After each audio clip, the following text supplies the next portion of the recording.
प्रभु यीशु मसीह के नाम से आप सभी को फिर एक बार आज के ऑनलाइन सर्विस में हम स्वागत करते हैं। आशा करते हैं आप सभी खुश हैं और इस समय परमेश्वर की हुजूरी में, उसकी उपस्थिति में, उसकी बाट जोने के लिए आप लोग तैयार हैं। आज का इस समय, ये सबत का दिन परमेश्वर ने हमें दिया है। ये उसकी करुणा है, उसका प्रेम है। प्रिय लोगों, आइए मिलकर शुक्रगुजार के साथ उसको धन्यवाद करें, उसकी उपस्थिति को हमारे मध्य में स्वागत करें। वो महान परमेश्वर है। हालेलुया। अपनी आंखों को बंद करें और पवित्र आत्मा को स्वागत करें। अपने घरों में, अपने मनों में उसको बुलाएं। वो जीवन का जल है, ऐसा सोता जो कभी नहीं सूखता। वो सच्चा सलाहकार है, हमारा शांति दाता है। अपनी शांति से, अपनी सांत्वना से हमारे हृदय को भरता है। इस समय जगह दीजिए और तैयार हो जाइए कि परमेश्वर आपके जीवनों में काम कर सके। आमीन। हालेलुया। जीवन का जल तू है, सोता जो न सूखे, शांति दाता सलाहकार, आ तू कब्जा कर। मिलकर गाए। जीवन का जल तू है, सोता जो न सूखे, शांति दाता सलाहकार, आ तू कब्जा कर। स्वागत पवित्र आत्मा, हम तेरी हुजूरी में अपनी सामर्थ से भर तू अपनी सामर्थ से,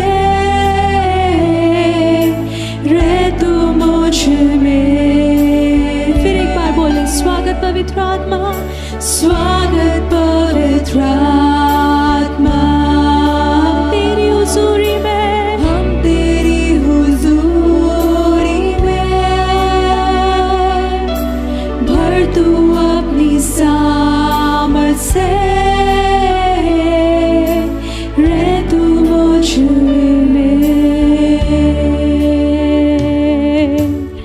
सभी धन्यवाद करें। प्रभु यीशु मसीह को हाथ उठाकर दिल की गहराई से धन्यवाद करें और अपने आप को समर्पित करें। कहीं परमेश्वर आज की संपूर्ण आराधना के दौरान, गीतों के दौरान, परमेश्वर हम आपकी महिमा और आपकी आराधना में समय बिताने पाए।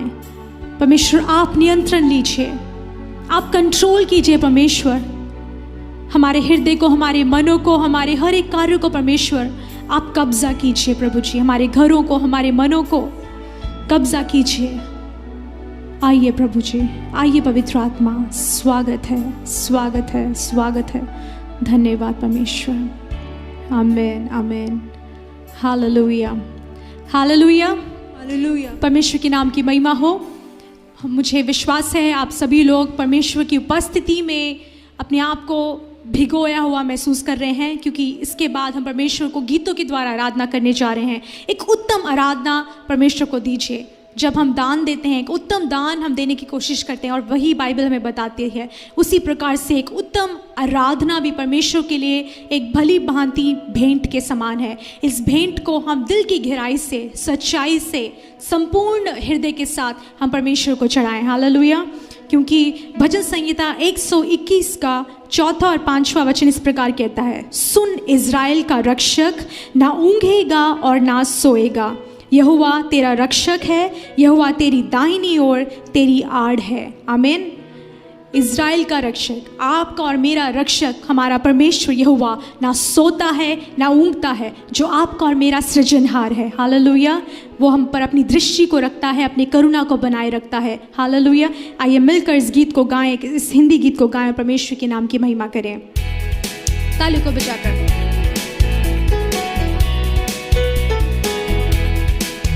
मेरा सृजनहार यहोवा परमेश्वर, वो ऊँघेगा नहीं, वो सोएगा नहीं। मेरा सृजनहार यहोवा परमेश्वर, वो ऊँघेगा नहीं, वो सोएगा नहीं। दुर्बलता के समय में वो मुझको देता अपना बल, हर प्रकार की जयवंत मुझको करता है।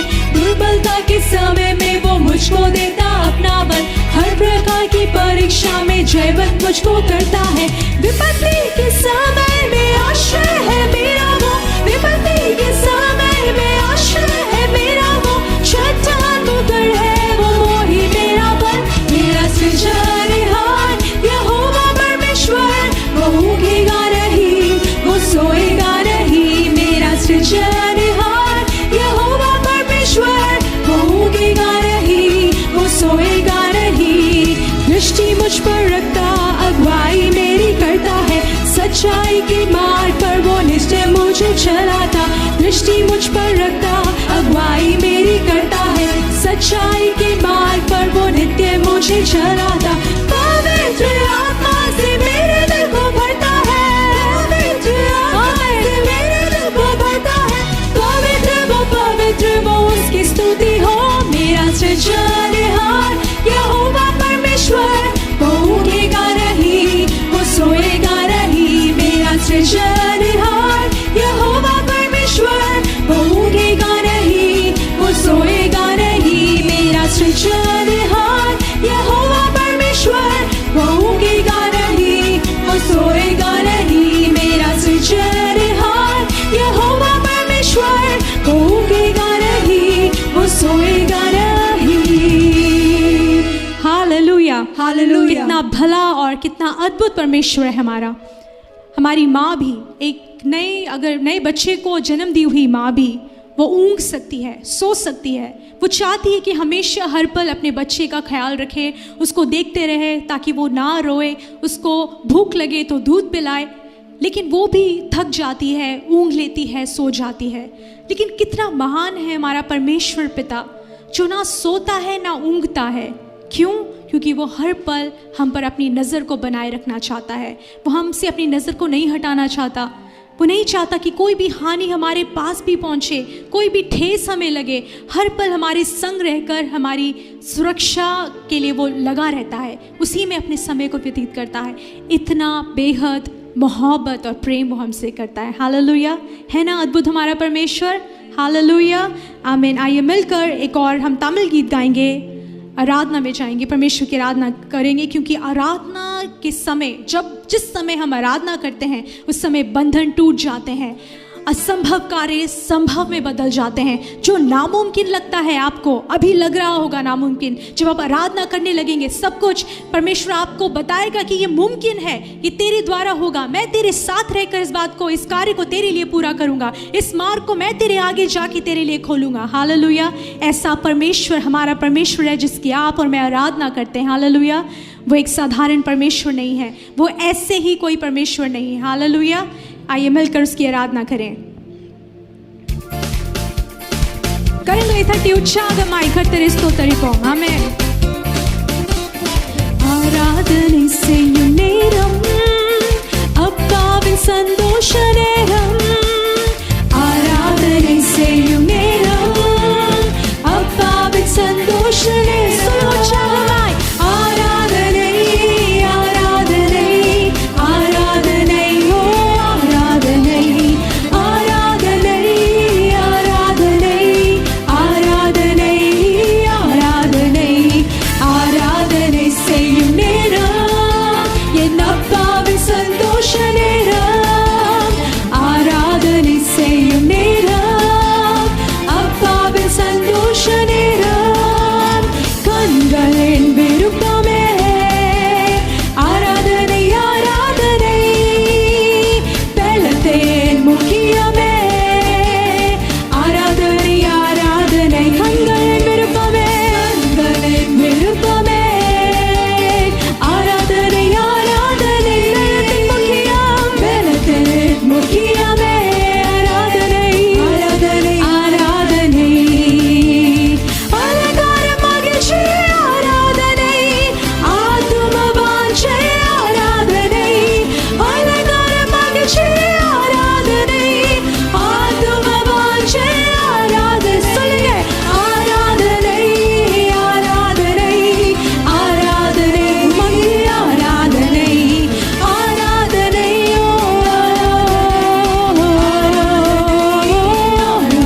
ಉಚಿತವೇ ಸತ್ತೇನು ಉಚಿತವೇ ಆರಾಧನೆ ಆರಾಧನೆ ಸತ್ತೇನ್ ಪರ್ವತವೇ ಉಮக்கு ஆராதனை ஆராதனை உருக்கத்தின் சிகரமே ஆராதனை ஆசீர்வாத மலையே ஆராதனை உருக்கத்தின் சிகரமே ஆராதனை ஆசீர்வாத மலையே ஆராதனை சொல்வோம் ஆராதனை ஆராதனை ஆராதனை உமக்கு ஆராதனை ஆராதனை ஆராதனை ஓ இயேசுவே உமக்கு ஆராதனை ஆராதனை செய்யும் நேரம் என் அப்பாவின் சந்தோஷ நேரம் ஆராதனை செய்யும் நேரம் அப்பாவின் சந்தோஷ நேரம் ஆராதனை ஆராதனை ஆராதனை ஆராதனை ஆராதனை ஆராதனை ஆராதனை ஆராதனை हालेलुया हालेलुया परमेश्वर को आपने प्रसन्न किया है आपकी आराधना से आमीन जब हम आराधना करते हैं वो इतना खुश हो जाता है कि सब कुछ वो करना हमारे लिए चाहता है परमेश्वर तत्पर अपने सिंहासन से शायद परमेश्वर उठकर खड़े हो जाते हैं कि अब तो मैं इसके लिए ये पूरा करके ही रहूँगा इसकी ये ज़रूरत पूरा करके ही रहूँगा इसकी रक्षा करके ही रहूँगा हालेलुया क्योंकि हम आराधना करते हैं इसलिए वो ये सब हमारे लिए नहीं करता इस बात को हम समझ लें हम उसकी आराधना करते हैं क्योंकि वो हमारे लिए भलाई करता आ रहा है और चाहे हम उसकी आराधना करें ना करें चाहे उसको धन्यवाद कहें ना कहें परमेश्वर भला था भला है और भला रहेगा लेकिन आपका और मेरा कर्तव्य है कि हम शुक्रगुजार हो एहसान फरामोश ना हो उसके अनगिनत भलाइयों और उपकारों के लिए परमेश्वर को धन्यवाद देना आपका और मेरा कर्तव्य है हम इसी के लिए सृजे गए हैं ताकि हम परमेश्वर के प्रेम का अनुभव करते रहें और उसको धन्यवाद करते रहें परमेश्वर में खुश करते रहें और हम उसको धन्यवाद देते रहें हालेलुया आमीन आइए हम अपने आप को उसके सम्मुख सौंपें उसकी इच्छा को हमारे जीवन में पूरी होने दें उसकी हुजूरी में जो अनुभव है वो हमें दुनिया का कोई भी चीज़ नहीं दे सकता प्रिय लोगों अपनी आंखों को बंद करके उस दृश्य को देखें कि आप उसकी हुजूरी में हैं यीशु मसीह आपके करीब है वो पाक परमेश्वर जो पाप को नहीं जानता पाप से कोसों दूर है वो परमेश्वर आपको छूना चाहता है आपके बंधनों को तोड़ना चाहता है आपको असली रिहाई देना चाहता है आपको और प्रेम जताना चाहता है उसकी हुजूरी में अपने आप को झुकाएं अपने आप को दंडवत करें आता हूँ तेरे हुजूर देखता तेरा जलाल साए में तेरे कुदूस बस आता है ये ख्याल यीशु पाक है तू पाक है सजदों पे सजदे यीशु पाक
सजदों पे सजदे करूं, सजदों पे सजदे करूं, हाँ यीशु, सजदों पे सजदे करूं, सजदों पे सजदे करूं। धन्यवाद यीशु मसीह, आपके सामने अपने आप को सजदा करते हैं परमेश्वर, हम आपका सजदा करते हैं, आपके सामने साष्टांग दंडवत करते हैं प्रभु। आप उससे भी बढ़कर के योग्य हैं प्रभु, सारे आदर के योग्य, सारी महिमा के योग्य केवल प्रभु यीशु मसीह। सिंहासन पर उपस्थित हमारे पिता परमेश्वर, आपको सारी महिमा मिले प्रभु, हमारे जीवन का सारा महिमा आपको मिले प्रभु। हम किसी भी महिमा के, किसी भी तारीफ के, किसी भी आदर के योग्य नहीं है परमेश्वर। हम आपको ढूंढकर आपकी हुजूरी में आए हैं ताकि फिर से हम धोकर श्वेत किए जाए। हमने कुछ भी अच्छा नहीं किया है, हमने कुछ भी भला नहीं किया है, हमारे अंदर कोई भी भलाई नहीं है परमेश्वर, और आप इसको भली भांति जानते हैं। आप हमें भीतर से जानते हैं परमेश्वर, फिर भी आपने प्रेम किया, फिर भी आपने अपनाया है परमेश्वर। धन्यवाद आपके प्रेम के लिए। सभी मुंह खोलकर कहें, परमेश्वर हम आपके पास आते हैं, फिर एक बार फिर लौट कर आए हैं परमेश्वर।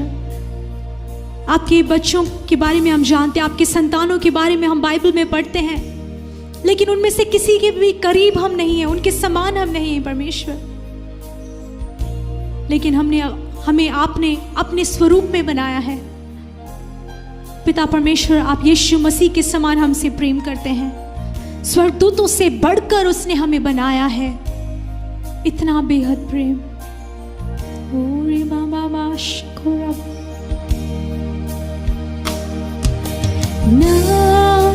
நானாகவே வந்திருக்கிறேன்,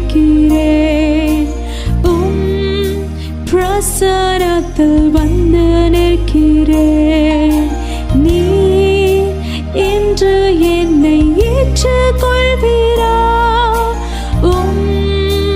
ராஜ்யத்தில் சேர்த்துக் கொள்வீரா. நானாகவே வந்திருக்கிறேன், பிரசன்னத்தில் வந்திருக்கிறேன். நீ இன்று என்னை ஏற்றுக்கொள்வீரா, ராஜ்யத்தில் சேர்த்துக் கொள்வீரா.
परमेश्वर, हमारी प्रार्थना यही है कि आप हमें अपना लें और अपने स्वर्ग राज्य में भी अपना लें परमेश्वर।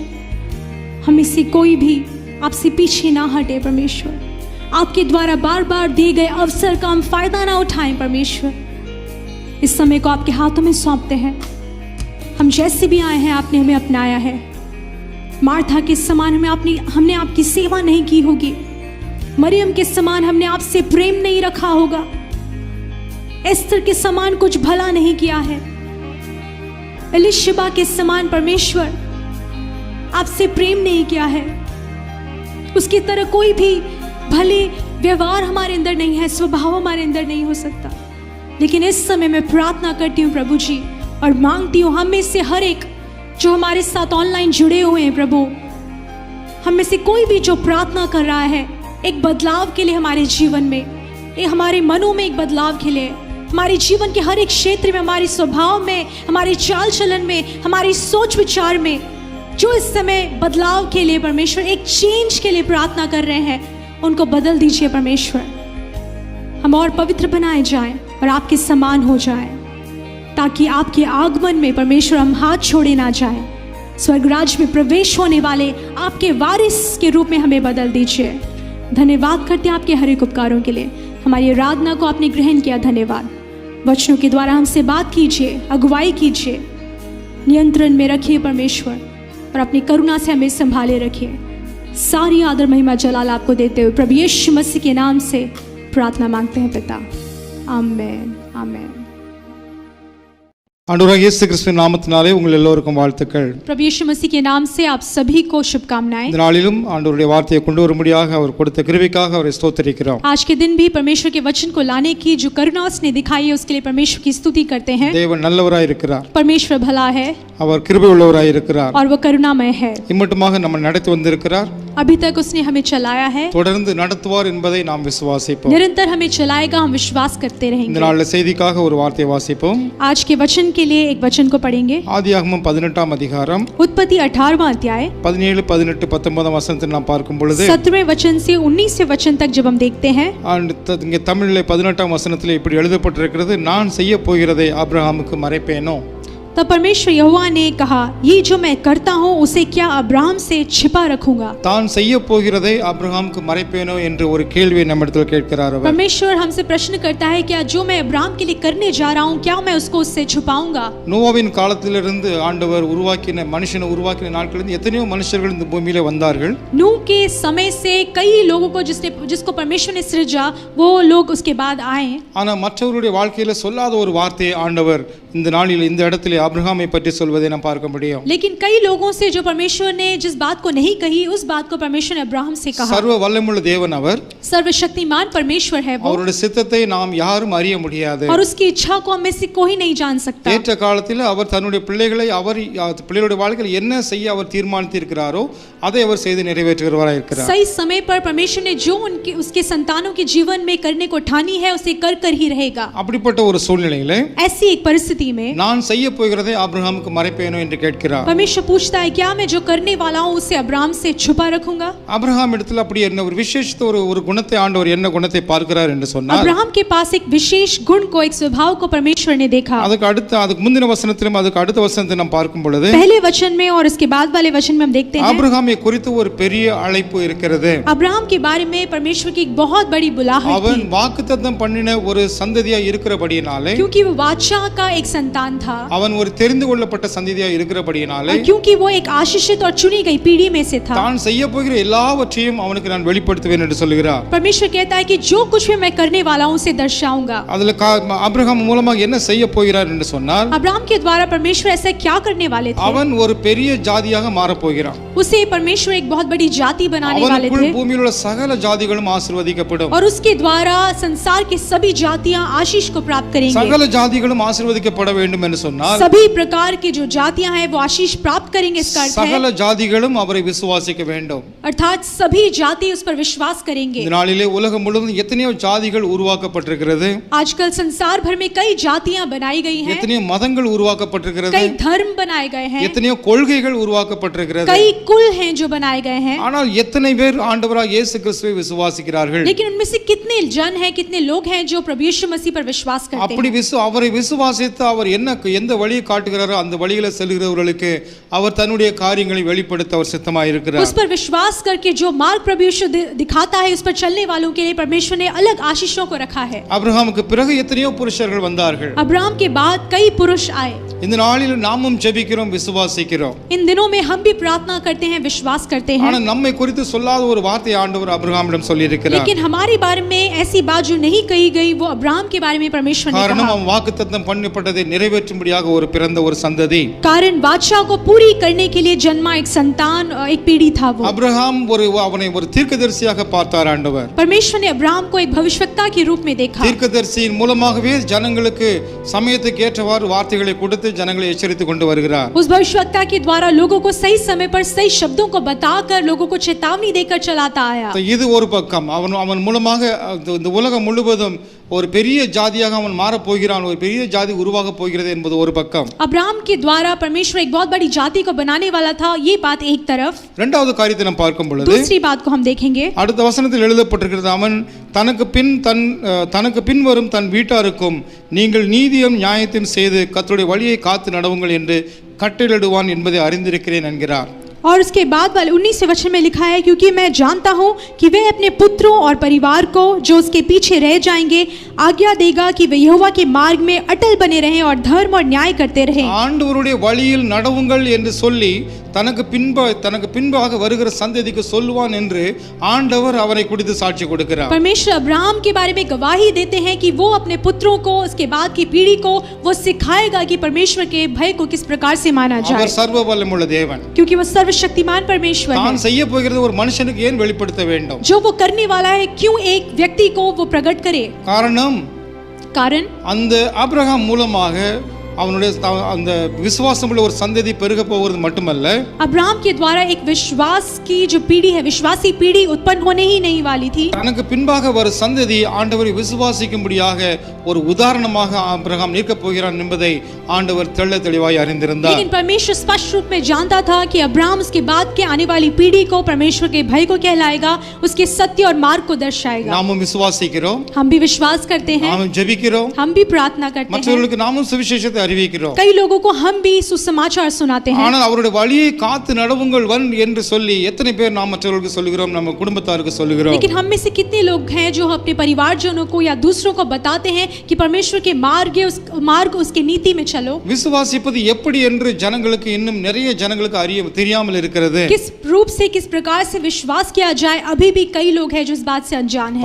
பார்க்கிற காரியங்களை நாம் நம்ம கண்களால் பார்க்கிற காரியங்களை விசுவாசிப்பது பெரிய காரியம் அல்ல. जिन कार्यों को हम आंखों से देखते हैं उन पर विश्वास करना बहुत बड़ी बात नहीं है। ஒரு மனுஷன் சொல்வதை நம்பி ஒரு காரியத்தை விசுவாசிப்பது பெரிய காரியம் அல்ல. एक मनुष्य के बात को मानकर उस पे विश्वास करना कोई बड़ी बात नहीं है। சர்வ சிருஷ்டியை உண்டாக்கின ஒரு தேவன் எனக்கென்று ஒரு திட்டத்தை வைத்திருக்கிறார், அதை நிச்சயமாக ஏற்ற காலத்தில் நிறைவேற்றுவார் என்பதை காத்திருந்து விசுவாசத்தோடு காத்திருக்கிறது விசுவாசம் என்று சொல்ல முடியும். सारे भूमंडल का सृष्टिकर्ता वो अपने वाचा के अनुसार जो उसने कहा है वो सही समय पर पूरा करेगा, उस पर विश्वास करके अटल रहना बहुत बड़ी बात है। அப்படி ஆண்டவர் அபிரகாமை குறித்து இப்படி ஒரு சாட்சி கொடுக்கிறார் என்று சொன்னால், तो अगर अब्राहम के बारे में परमेश्वर इतनी बड़ी गवाही को देता है, அபிரகாம் தன்னுடைய வாழ்க்கையில் என்னென்ன காரியங்களை செய்திருக்க முடியும்? तो अब्राहम ने अपने जीवन में ऐसा क्या किया होगा? ஆதியாகமம் 15ஆம் அதிகாரம் 6ஆம் வசனத்தில் சொல்லப்பட்டிருக்கிறது. उत्पत्ति 15वां अध्याय 6वें वचन में हम देखते हैं, இங்கே ஆண்டவர் ஆபிரகாமை அழைத்து உன் மூலமாக நான் ஒரு பெரிய ஜாதியை உண்டாக்குவேன் என்று சொல்லி ஆபிரகாமுக்கு பிள்ளை இல்லாத நேரத்திலே, ஒரு சந்ததி இல்லாத நேரத்திலே அவனுக்கு அப்படி ஒரு பெரிய வாக்குத்தத்தத்தை கொடுக்கிறார். ऐसी परिस्थिति में जब अब्राहम का कोई संतान नहीं था, परमेश्वर उसको बुलाहट देकर कहता है कि तुझसे एक बहुत बड़ी जाति उत्पन्न करूंगा। சாராள் அதை கேட்டு நகைத்தாள் என்று வேதம் சொல்கிறது. और साराई उसको सुनकर, उसको देखकर तुच्छ मानती है और हंसने लगती है। ஆனால் ஆபிரகாம் அதை விசுவாசித்தான். लेकिन अब्राहम ने उस पर विश्वास किया। ஆதியாகமம் 15ஆம் அதிகாரம் 6ஆம் வசனத்தில் எழுதப்பட்டிருக்கிறது. उत्पत्ति 15वां अध्याय 6वें वचन में लिखा गया है, அவன் கர்த்தரை விசுவாசித்தான், அதை அவர் அவனுக்கு நீதியாக எண்ணினார். उसने यहोवा पर विश्वास किया और यहोवा ने इस बात को उसके लेखे में धर्म गिना। அவர் என்ன சொன்னாரோ அதை அப்படியே விசுவாசித்தான். அவன் जो परमेश्वर ने कहा उसे उसी प्रकार से उसने विश्वास किया। நாட்களில் மனுஷர்கள் ஏராளமான மனுஷருடைய பேச்சுகளை நாம் கேட்க முடியும். इन दिनों में कई मनुष्य की बातों को, उनके कई प्रकार के विचारों को हम सुनने पाते हैं। அரசியல்வாதிகள் அதிகாரிகள் வந்து வாக்கு கொடுப்பதை நாம் கேட்க முடியும். हम देखते हैं किस प्रकार से सरकारी लोग, दूसरे लोग आकर वाचा देते हैं। ஆனால் அதை விசுவாசிக்க முடிகிறதா? लेकिन क्या उस पर विश्वास कर पाते हैं? முடியாது, नहीं हो पाता। காரணம் இவர்கள் மனுஷர்களுடைய பலம் ஒரு ஒரு குறிப்பிட்ட அளவுக்கு தான் வேலை செய்ய முடியும். क्योंकि वो मनुष्य है और मनुष्य का जो बल है वो कुछ सीमा तक ही अपने काम को कर सकता है. மனுஷனால் யோசித்து பார்க்க முடியாத ஒரு காரியத்தை ஆண்டவர் மட்டுமே செய்ய முடியும். लेकिन मनुष्य की सोच से अपार कार्य को केवल हमारा परमेश्वर कर सकता है. அந்த விசுவாசம் ஆபிரகாமுக்குள்ளாக இருந்தது. ऐसा एक दृढ़ विश्वास अब्राहम के अंदर था. Hallelujah hallelujah. அதனால நம்முடைய வாழ்க்கையிலும் अनेகமான நேரங்களிலே நடக்க முடியாத காரியங்கள் अनेகமான காரியங்கள் இருக்கலாம். इसी प्रकार हमारे जीवन में कई असंभव कार्य हमें हमारे जीवन में मौजूद होंगे. சுற்றி நடக்கிற காரியங்களை பார்க்கும்போது இந்த காரியம் என்னுடைய வாழ்க்கையில் எப்படி நடக்கும் என்று நாம் நினைத்துக் கொண்டிருக்கலாம். चारों तरफ जब हम देखते हैं हम सोच में पड़ जाते हैं कि ये कार्य मेरे जीवन में कैसे पूरा होगा. ஆனால் ஆபிரகாம் விசுவாசித்தது போல நாமும் விசுவாசிப்போம் என்று சொன்னார். लेकिन अब्राहम के समान अगर हम भी विश्वास करेंगे நிச்சயமாக வரப்போகிற காரியங்களை ஆண்டவர் நமக்கு வெளிப்படுத்துவார். निश्चय ही आने वाले कार्यों को परमेश्वर हमें प्रकट करेगा. நம்முடைய வாழ்க்கையிலே நம்முடைய குடும்பங்களிலே என்ன காரியங்களை செய்ய போகிறார் என்பதை ஆண்டவர் நமக்கு வெளிப்படுத்துவார். हमारे जीवन में हमारे पारिवारिक जीवन में परमेश्वर क्या करने वाला है उसे हमें प्रकट करेगा. இது ஆண்டவர் விசுவாசித்தான் அதை கர்த்தர் அவனுக்கு நீதியாக எண்ணினார். और परमेश्वर ने इसे इस प्रकार अब्राहम ने विश्वास किया इसलिए परमेश्वर ने उसे धर्म के लेखे में लिया. அடுத்து ஆபிரகாம் செய்த ஒரு காரியம். अगला अब्राहम ने एक और कार्य किया. ஆதியாகமம் 18 அதிகாரம் 22 வசனத்தில் எழுதப்பட்டிருக்கிறது. उत्पत्ति 18वां अध्याय 22वें वचन में लिखा गया है. அப்பொழுது அந்த புருஷர் அவ்விடம் விட்டு சோதோம் நோக்கி போனார்கள். ஆபிரகாமோ பின்னும் கர்த்தருக்கு முன்பாக நின்று கொண்டிருந்தான்.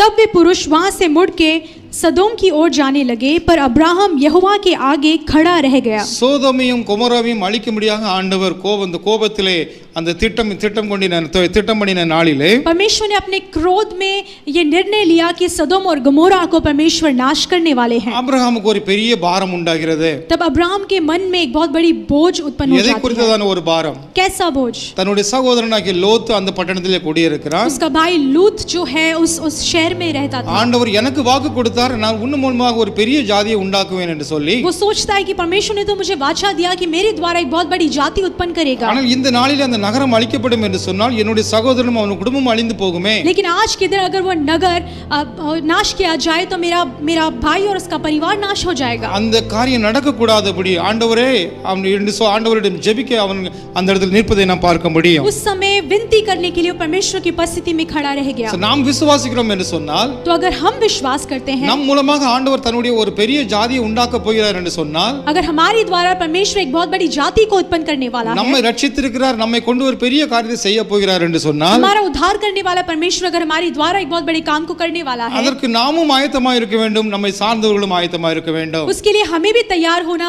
जरूरी है और हमारे साथ रहने वाले बाकी लोगों को भी तैयार रहना जरूरी है. ஆபிரகாமை ஆசீர்வதிக்கிற தேவன் லோத்துவை சாபத்திலே விட்டுவிட்டார் என்று சொன்னால் அவருடைய நாமம் தூஷிக்கப்படும். अब्राहम को आशीष करने वाला परमेश्वर अगर लूत को धिक्कार दे तो परमेश्वर के नाम दोषी ठहराया जाएगा. ஆண்டவர் அப்படி செய்ய கூடாதபடி ஆபிரகாம் அங்கே நின்று தன்னுடைய குடும்பத்திற்காக லோத் என்கிற தன்னுடைய சகோதரனுக்காக அவனுடைய குடும்பத்துக்காக ஜெபிப்பதை நாம் பார்க்க முடியும். लेकिन ऐसी दुर्घटना ना हो उस कारण से अब्राहम परमेश्वर की उपस्थिति में खड़े होकर विनती करता है. அருமையான விசுவாசிகளே சகோதரனே சகோதரியே प्रिय विश्वासियों प्रिय भाइयों और बहनों நாளிலே நாம் மட்டுமல்ல நம்முடைய குடும்பத்தாருக்காக நாம் ஜெபிக்க கடமைப்பட்டிருக்கிறோம். आज के दिन केवल अपने लिए नहीं हमारे लिए नहीं हमारे परिवारजनों के लिए भी हम प्रार्थना करें. நம் மூலமாக ஆண்டவர் நிறைவேற்றுகிற திட்டங்கள் हमारे द्वारा जिस मकसद को परमेश्वर पूरा करना चाहता அவர் है செய்ய போகிற காரியங்கள் जो कार्य वो पूरा करना चाहता நமக்கு है பின்பாக இருக்கிற நம்ம பிள்ளைகள் மூலமாகவும் அந்த காரியம் பெருகி கொண்டே போக வேண்டும். हमारे बाद हमारी संतानों हमारी पीढ़ियों में भी वो कार्य बढ़ता चला जाए. ஆண்டவர் செய்கிற நன்மையான காரியங்கள் மற்ற ஜனங்களுக்கும் போய் சேர வேண்டும். परमेश्वर के द्वारा जो भली भांति कार्य होती है वो दूसरे लोग भी पीढ़ी से पीढ़ी तक वो कार्य प्रकट होता चला जाए. மூன்றாவது ஆபிரகாம் செய்த காரியம் तीसरा कार्य जो अब्राहम ने किया ஆதியாகமம் 22 வசனம் 22 அதிகாரம் 8 வசனத்திலே उत्पत्ति 22वां अध्याय उसका 8वां वचन அதற்கு ஆபிரகாம் என் மகனே தேவன் தமக்கு தகன பலிக்காக ஆட்டுக்குட்டியை பார்த்துக் கொள்வார் என்றான்.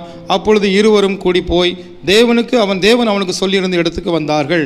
अब्राहम ने कहा हे मेरे पुत्र परमेश्वर होम बलि की भेड़ का उपाय आप ही करेगा और वे दोनों संग संग आगे चलते गए. நாம் அந்த ஆதியாகமம் 18 அதிகாரத்தில் நாம் படித்தது போல उत्पत्ति 18वें अध्याय में हमने पढ़ा தன்னுடைய பிள்ளைகளுக்கு தன்னுடைய வரப்போகிற சந்ததிகளுக்கு என்னுடைய மகிமையை சொல்லுவான் என்று சொல்லி ஆண்டவர் சொல்லுகிறார். परमेश्वर ने कहा कि वो अपने बच्चों को और उसके बाद की पीढ़ी को परमेश्वर की महिमा को बतलाएगा. இங்கே அதே காரியத்தை தன்னுடைய மகனாகிய மகனாகிய ஈசாக்குக்கு அந்த காரியத்தை செய்கிறதை நாம் சொல்ல और முடியும். यहाँ उसी कार्य को अपने पुत्र इसहाक को सिखाता है। ஈசாக்கை பலி கொடுக்கும்படியாக ஆண்டவர் கேட்கிறார். इसहाक को बलिदान चढ़ाने के लिए परमेश्वर मांगता है। ஆபிரகாம் சந்தேகப்படாமல் கேள்வி கேட்காமல் ஈசாக்கை அழைத்து கொண்டு போகிறார். अब्राहम बिना संकोच के बिना संदेह के अपने पुत्र इसहाक को लेकर बलि चढ़ाने निकल போகிற पड़ता இடத்துல है। ஈசாக்கு தன்னுடைய தகப்பனாகிய ஆபிரகாமிடத்தில் கேட்கும் பொழுது जाते वक्त इसहाक अपने पिता अब्राहम से प्रश्न करता है, அப்பா எல்லாம் சரிதான், நமக்கு மரக்கட்டெல்லாம் கொண்டு போறோம், எரிக்கிறதுக்கு அந்த இது தீவட்டிலாம் கொண்டு போறோம், எல்லாம் சரிதான், ஆனா பலியிடுறதுக்கு ஆடு எங்கன்னு கேட்கும் பொழுது ஆபிரகாம் இந்த பதிலை கொடுக்கிறார்.